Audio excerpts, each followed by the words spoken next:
Olá, a paz do Senhor a todos. Estamos chegando para mais uma vez trazer para vocês mais uma parte da Palavra de Deus, ao qual estamos falando sobre o nosso estudo Edificando na Fé. Edificando na Fé tem a ver com os nossos princípios que nós aprendemos da Palavra de Deus, junto ao conhecimento que nós adquirimos no dia a dia, servindo ao Senhor.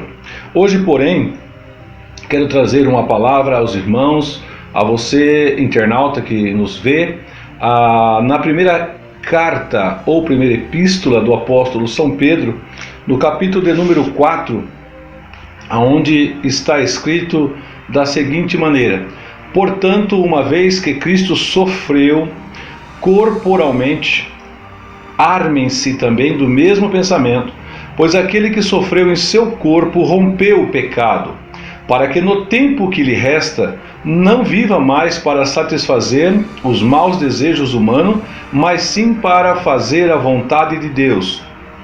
No passado, vocês já gastaram tempo suficiente fazendo o que agradava aos gentios, noutra versão diz aos pagãos. Naquele tempo vocês viviam em libertinagem, na sensualidade, na bebedeira, orgias e farras e na idolatria repugnante. Eles acham estranho que você não se lance com eles na mesma torrente da imoralidade e por isso o insultam. Contudo, eles terão que prestar conta àquele que está pronto para julgar os vivos e os mortos. Por isso mesmo o Evangelho foi pregado também aos mortos, para que eles, mesmo julgados no corpo, segundo os homens, vivam pelo Espírito, segundo Deus. O fim de todas as coisas está próximo, portanto sejam criteriosos e sóbrios, dedique-se à oração. Portanto, sejam sóbrios e vigiai, Versículo 7, aqui da primeira carta de Pedro, versículo 4, onde nós estamos aprendendo a palavra do Senhor. Estamos falando sobre edificar na fé. E edificar na fé, eu costumo sempre iniciar os nossos vídeos. Esse já é o nosso vídeo de número 6, de uma sequência que vamos trazendo aí através da internet, para que os irmãos possam ser alimentados com a palavra de Deus. É uma palavra pastoral, uma palavra de reflexão e uma palavra que ajuda a fundamentar os nossos princípios cristãos e também basear a nossa vida no conhecimento da palavra de Deus. Conforme os irmãos estão vendo aí, esse estudo tão maravilhoso que nos traz aí esse conhecimento tão profundo, quando o apóstolo Pedro ele procura nos orientar a igreja da sua época, orientando nós também que estamos nessa época e que estamos vivendo. Então, se ele diz aqui no texto: visto que Cristo sofreu na carne, armai-vos também com o mesmo modo de pensar, pois quem sofreu na carne terminou o pecado. Se Pedro, o apóstolo São Pedro, está dizendo para nós, orientando-nos e falando que Cristo ele sofreu na carne, ou seja, no corpo físico. Ele passou por um sofrimento físico, um sofrimento terrível. Os irmãos conhecem a história, conhecem a veracidade dos fatos, quando diz aí o que Jesus passou. Ele foi provocado na sua essência como Deus, quando foi zombado, desacreditado, também desacreditado das palavras afirmativas que ele falava àqueles que estavam ao seu redor, quando dizendo que ele é o Filho do homem, Filho de Deus, é o caminho, a verdade e a vida, ele é aquele que havia de vir. E isso trouxe desconfiança aos religiosos daquela época, aos estudiosos que acreditavam estar dentro das Escrituras, porém estavam distanciados de Deus, porque estavam baseando os seus conhecimentos em meras formalidades que eles mesmos instituíram, criando aí um bloqueio para que o povo não conseguisse chegar até Deus. Mas aqui o apóstolo é feliz na colocação, visto que Cristo sofreu na carne, ou seja, vocês estão vendo que Cristo sofreu no corpo físico. Ele pagou todo tipo de provocação, ele sujeitou a provocação, porque tinha um propósito, tinha um plano na vida dele. O plano era cumprir a vontade do Pai, e também dentro dessa vontade do Pai estava o contexto maior inserido, que era o resgate das almas dos perdidos, a qual eu, você, creio que nós somos os principais. Eu tenho certeza, e você tem certeza disso? Então, Cristo sofreu provocações, sofreu escárnios, açoites, sofreu humilhação no corpo físico. Então, Pedro agora nos dá uma palavra, armai. E vocês percebem que a palavra armai, ela deriva da palavra que significa você se preparar ou apoderar-se de alguma coisa para se defender. Eu poderia usar aqui algumas expressões para ficar mais fácil a compreensão. Ou seja, armai-vos também, ou seja, pegai alguma coisa para se defender. Pegai alguma coisa para se defender. Uma expressão, por exemplo, pegai um pedaço de pau para se defender, ou pegai uma arma para se defender.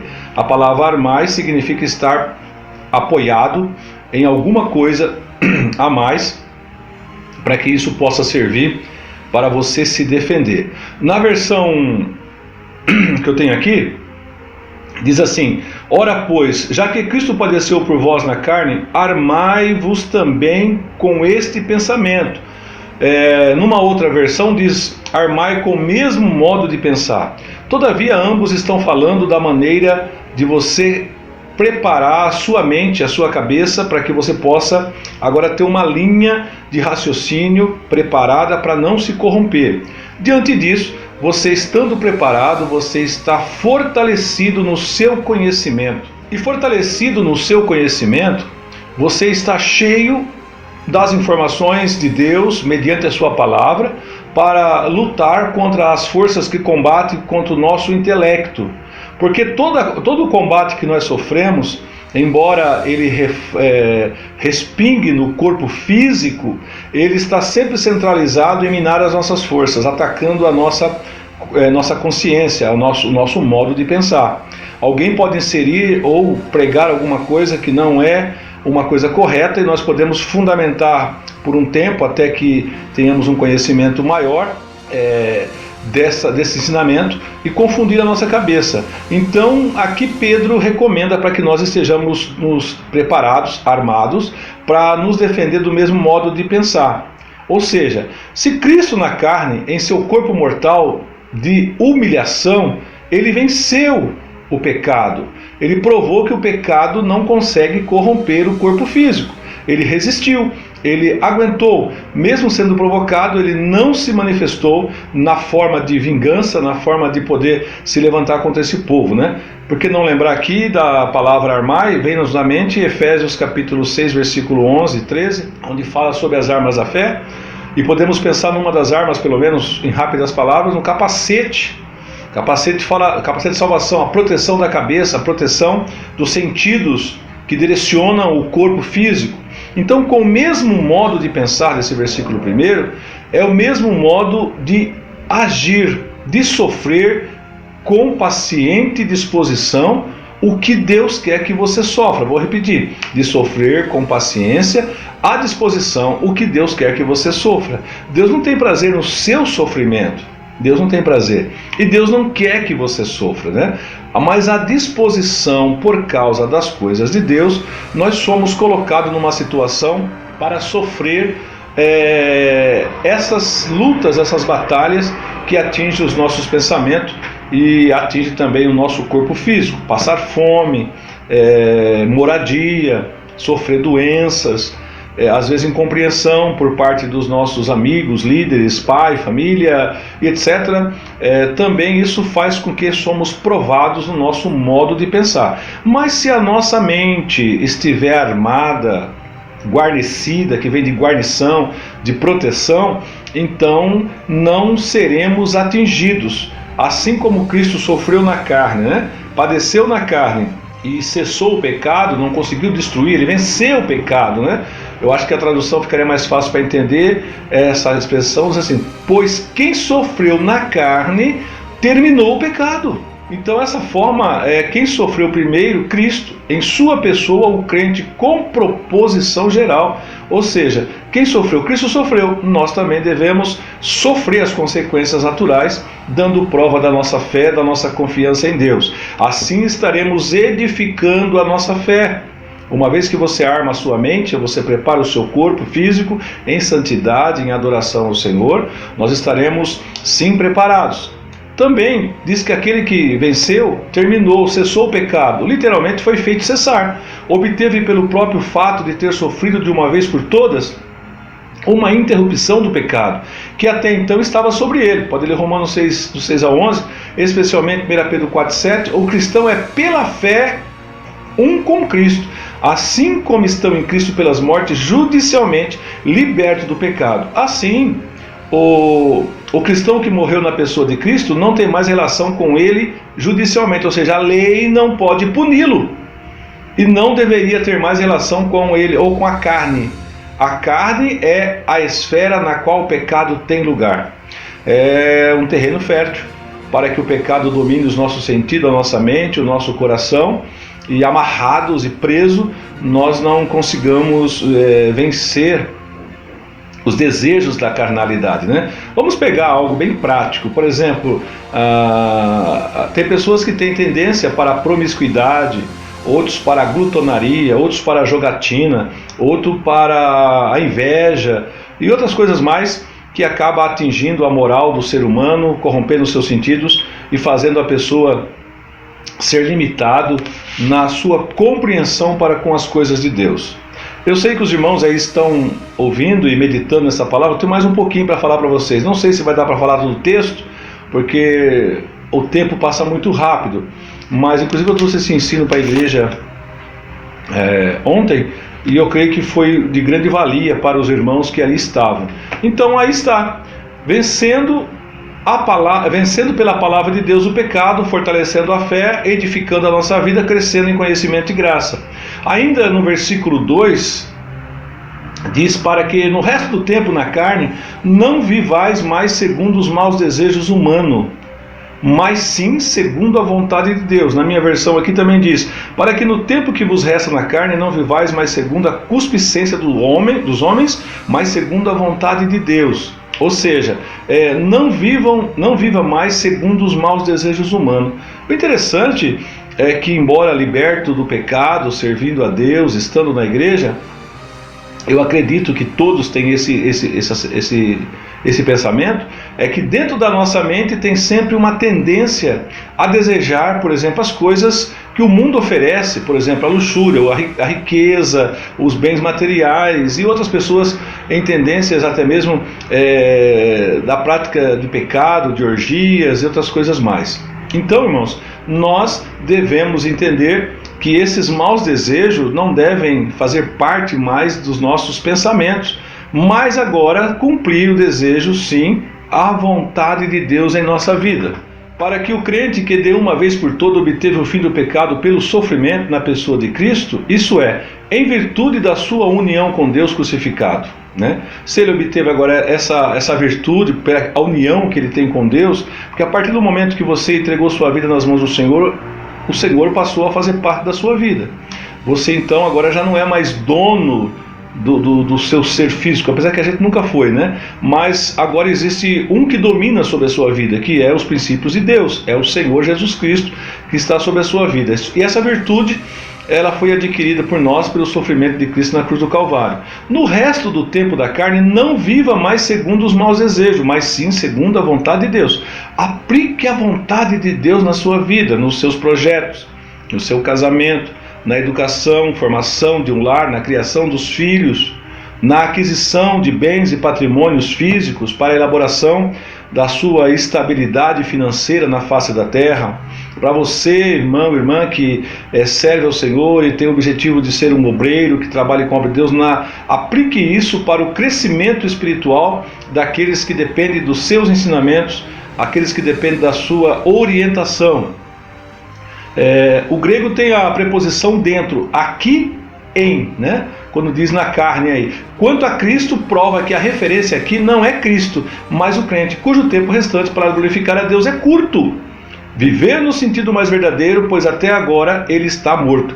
1 Pedro 4,3 aí. Então o tempo que nos resta é um tempo muito pequeno. O que parece para nós viver aí 50, 60, 100 anos, parece muita coisa. Mas quando percebemos, o tempo já foi. Então o tempo é muito curto para nós aplicarmos esses conhecimentos, aplicarmos essa vida na presença de Deus e dela extrairmos as coisas de Deus e colocar dentro desse invólucro de carne que nós temos, dessa mente que ela tem que estar armada, preparada, para que nós possamos crescer na fé e no conhecimento de Deus, né? Eu fico pensando, e um pensamento particular, avaliamos algumas situações.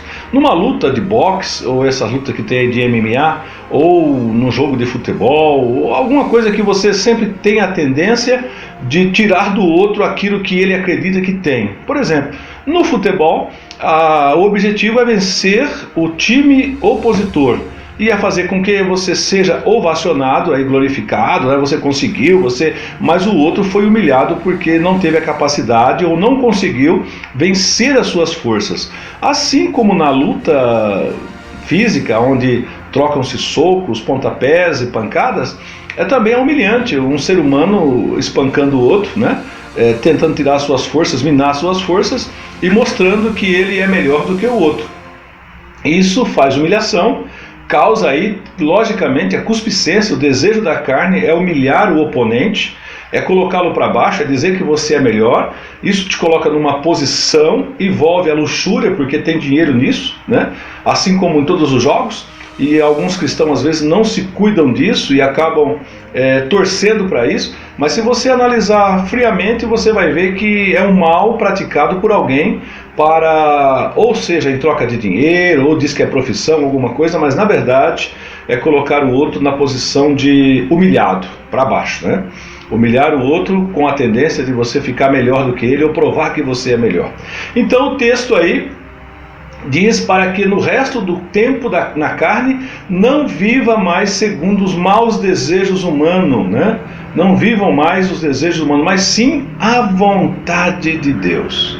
E a vontade de Deus é que nós nos amássemos. Amai uns aos outros, amai os vossos inimigos. Eu quero que vocês amem uns aos outros. Então, essa é a vontade de Deus, que haja amor. E aonde existe amor, não existe o sentido de maltratar, de humilhar, de pisotear, de colocar para baixo, ou de ficar acima de qualquer outra pessoa.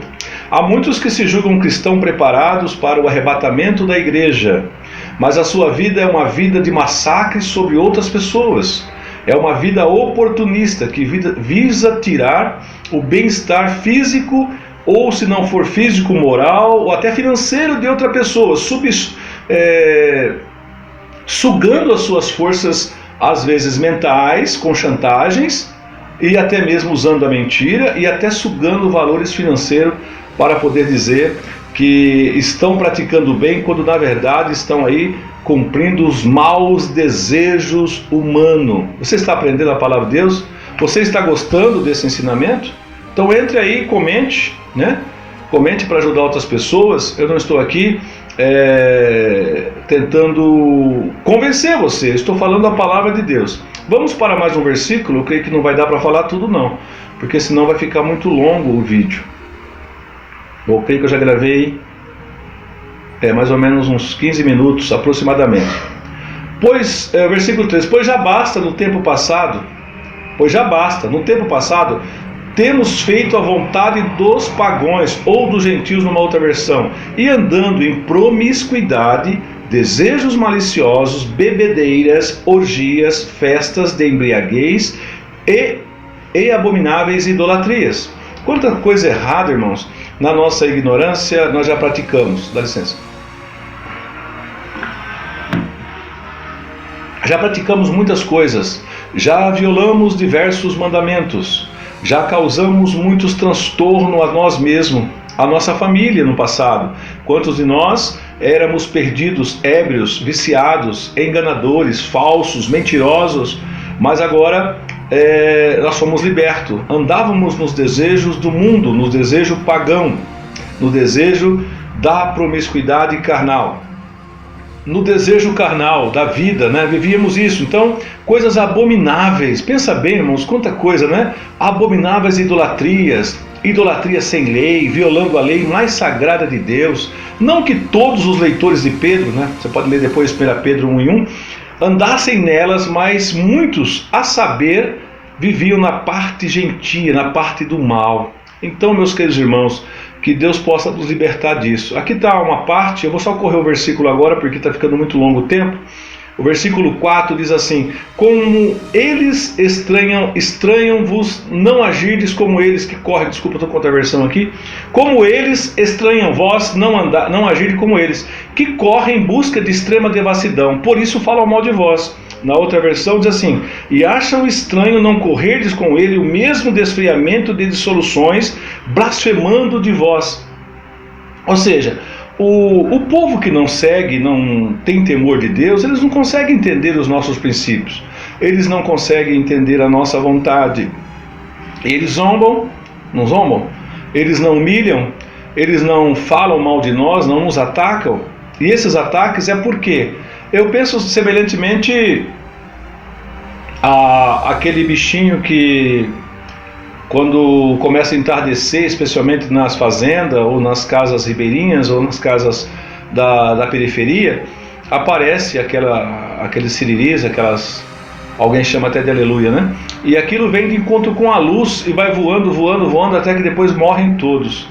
Eu penso semelhante a algumas pessoas que não têm o conhecimento de Deus, que não conhecem a palavra de Deus, não receberam também o Espírito da verdade para clarear os pensamentos deles. Desta forma, eles estão enganados e confundidos e voam de encontro a nós, mas sem entender acabam perecendo, porque eles não entendem por que a luz está brilhando, e não é o sol que está brilhando, mas é uma luz que está brilhando. E assim esses insetos acabam morrendo. Da mesma forma, várias pessoas, por não viver uma vida dentro dos padrões e dos moldes cristão e bíblico, vivem de encontro à luz, de encontro à palavra, mas não conseguem participar dela, porque estão embaraçados com a vida promíscua, com a vida errada que vivem. Os irmãos já entenderam a profundidade desse texto? A profundidade do conhecimento de Deus? Você que chegou até aqui nesse vídeo, quanto você já aprendeu? Está compreendendo que edificar na fé é algo muito mais do que simplesmente ler a Bíblia, é praticá-la, é vivê-la. Então, o versículo aqui em questão: acham estranho que nós não estamos do lado deles, não corremos com eles, né? E blasfemam de nós, os quais hão de dar conta ao que está preparado para julgar os vivos e os mortos, né? Versículo 5. Aqui diz que eles falam mal, no versículo 4 diz que falam mal, acusando de nós de orgulho. No entanto, não há neles alguma coisa que nos faça querer copiar, somente aqueles que são tendenciosos, porque falta o Espírito Santo de Deus. O versículo 5 diz que eles vão de prestar conta. Aqueles que agora o chamam a prestar conta falsamente, terão que prestar conta por isso. Judas, lá no versículo 15, diz que eles serão condenados com justiça por causa das práticas erradas que eles viviam, certo? Muito próximo, a vinda de Cristo é muito próxima, está muito próxima, e haverão de ser julgados. E porque por isso foi pregado o Evangelho também aos mortos, para que na verdade fossem julgados segundo os homens na carne, mas vivessem segundo o Espírito, segundo o Espírito que está em nós. Por isso, né, nós louvamos a Deus porque temos esse conhecimento de Deus. Pois, dando razão de julgar os mortos. O Evangelho também foi pregado aos mortos, assim como a eles, agora vivos, aos que forem achados vivos na vinda do juiz. Mortos deve ser entendido no sentido literal, aqui é um comentário, conforme 1 Pedro 4,5, que refuta a explicação mortos em pecados. Além disso, a ausência do artigo não restringe o morto, determinando pessoas mortas, pois não há aonde o morto tem sentido universal. O fim de todas as coisas está próximo, portanto, sede sóbrios e vigiai, orando com orações. Fiquem todos com Deus. Volte a assistir o próximo vídeo, onde estamos falando sobre edificar na fé. E edificar na fé significa crescer no conhecimento e na graça de nosso Senhor Jesus Cristo. Não perca o próximo vídeo. compartilhe, envie para alguém, ajude a evangelizar e também a orientar os cristãos. Que esse vídeo venha servir de bênção em sua vida. Glorioso Pai que está no céu, pedimos as tuas bênçãos sobre esses que nos assistem, que essa palavra possa fortalecer as vossas vidas e ajudá-los a crescer em graça e em conhecimento diante de ti. Assim oramos e assim pedimos, em nome de Jesus. Fiquem todos com Deus, grande abraço do vosso pastor Aparecido Gomes.